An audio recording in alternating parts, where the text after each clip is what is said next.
morning, Facebook friends. I'm on the way to teach a concealed handgun carry class, and I got a few minutes to talk a little bit about the war between Israel and Hamas.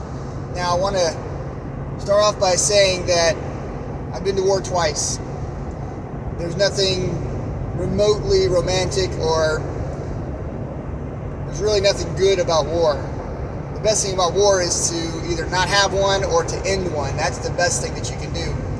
Innocent people get hurt all the time in combat as collateral damage, or in some cases intentionally. Now, it's not really my point today to talk specifically about Israel or about Hamas. I'm talking about the function of war, because I had a friend of mine had asked me a question. The question was something like this: as a military man, how do you feel about pausing the war to allow for humanitarian aid? Again, I've got compassion for all people, Palestinians, the Israelis alike, and as well as Ukrainians and Russians alike. If you're a civilian on the battlefield and you're not fighting in the war, I really do have compassion for you. But again, let's talk about war itself. I already said the two best things about war is either don't have one or quickly end one. That's the best thing that you can do.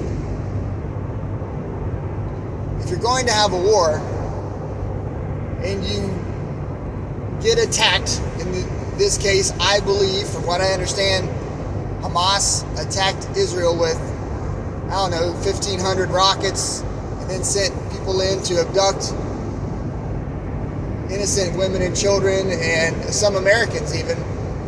Then they killed these individuals, raped them, burned them. They did awful things to children, and they did it on video so they could create terror. More than good enough reason, in my opinion, for Israel to defend itself and attack, and now there's this war going on. If I'm correct in saying the best thing about war is to not have one or to end it quickly, the best thing to do is get in quickly and end the war quickly. So what are we going to do with a pause for humanitarian aid? I think it's wonderful that people want to go and give someone who doesn't have food or water or medical treatment. I think it's wonderful to give them those services. It's a great thing. I took part in some humanitarian aid in Afghanistan. It's a wonderful thing to help the local population. You're a good human being for doing that. But that's not how you win a war. And you guys are going to think I'm cruel and heartless, but the truth of the matter is, once you're on the offense,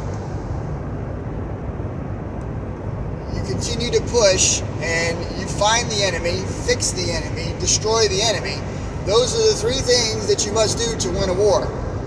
If you relent, if you let up, if you pause, the enemy will either 1, escape, 2, resupply, or 3, they will consolidate, basically bring in more forces or combine forces with other elements, other units. That is not a good way to win a war. What's the big picture? In the most simple terms, if you go in, you find the head of the snake, and you chop the head of the snake off, the body of the snake dies, so to speak.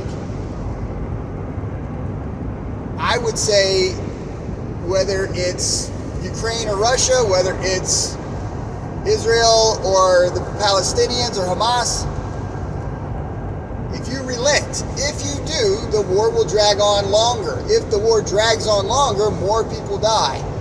I know that's an awful thing to try to reconcile. But I've been to war and I know what it looks like. I can tell you that every year in Afghanistan, when the snows pack the Khyber Pass, the Taliban take a break. It allows everyone to reconsolidate. It's one of the reasons we were there for 20 years. They reinforced, they resupplied, they were able to get their act together. They could, in some ways, take several months to heal up if they had battle injuries and get those Taliban soldiers back into combat. In some cases, if you don't have a means of moving back and forth, which is why when the Khyber Pass is blocked, there's a pause in battle, then of course there's probably going to be some sort of pause. There's going to be a short period of time, a couple of months, where you can do some humanitarian aid. But I will tell you that that is not how you win wars. All right, so that's my opinion as a soldier. As a Christian, a man who believes in God, who believes in compassion, even believes in forgiveness, I would tell you that there's probably nothing better that we can do during war than to try to provide some sort of humanitarian aid. I believe that we are doing a wonderful thing to help innocent men and women, no matter if they are Palestinian or Israel, no matter if they are Russian or Ukrainian, no matter if they're American or Afghan. My point is, it's always a good thing to do a good thing. There's just a cost. I'm going to tell you one more time that that's not how you win wars. You win wars by going in, you go in fast, you go in decisive, maybe even surgical, which is to say, let's try not to bomb everybody. Let's precisely attack the enemy. For any individual who is in range of explosive ordnance, to include 13 to 1,500 missiles that Hamas launched into Israel, there will be collateral damage. The Israelis will lose innocent men, women, and children. Hamas is going to fire these Kadusha rockets. They're terrible rockets. They're not accurate. They're going to throw mortars and ultimately do whatever they can to create collateral damage. And if they get some military members, that's pretty good. That's not what really they're good at, but they're just going to lob these munitions over the border and into Israel. Israel has better equipment. They're a little bit more precise, and I would say that they have a better chance of making a surgical strike and getting the enemy. Doesn't mean innocent men and women in Palestine won't get hit. They will. Particularly because Hamas likes to use their own population as a shield. Civilians are always a great way to keep honorable and decent strategists, people that don't want to hit the civilians. It keeps them from making certain targets. If you know that there's a huge civilian population, we tend to not bomb them. We saw a lot of that in Vietnam. You can't bomb these places. You can't drop napalm on certain places. You can't do certain things. And it caused the war to linger, and we didn't do a good job. It happened again in Afghanistan. It happened in Iraq. We have to be careful about bombing populated areas. I'll tell you, that's probably the number one reason we don't drop nuclear weapons or chemical munitions, and I'm grateful for it because it kills everybody. It is indiscriminate. But if we're going to fight a war and we're going to ultimately save lives and resolve a war quickly, you go in, find the enemy, fix the enemy, destroy the enemy, do so quickly. Break the will of the enemy so that they don't want to have war. As long as they want to have war, the war will rage on.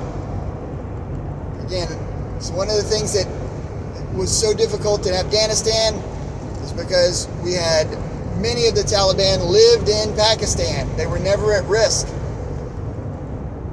And every springtime, there'd be the spring offensive. More people from Pakistan. Some of them were Afghan, by the way. They moved to Pakistan, lived in Pakistan. They would reconsolidate and send more troops forward into Afghanistan. So why the battle just seemed to never end. Guys, I hope this has been helpful.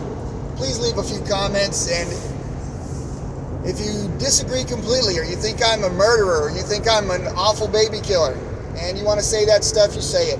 You're not going to hurt my feelings. I'm just telling you how to win a war. I'm not telling you that we shouldn't provide humanitarian aid. What I am saying is we have a right to defend ourselves here in America. I guarantee I know what we would do if we were attacked here in America. We saw it on 9/11. We saw it when the Japanese bombed Pearl Harbor. It's a full mobilization. We go in hard. We do our best to destroy the enemy because it works. Take care. God bless. God bless all innocent men, women, and children around the entire world. And I pray that we can end war.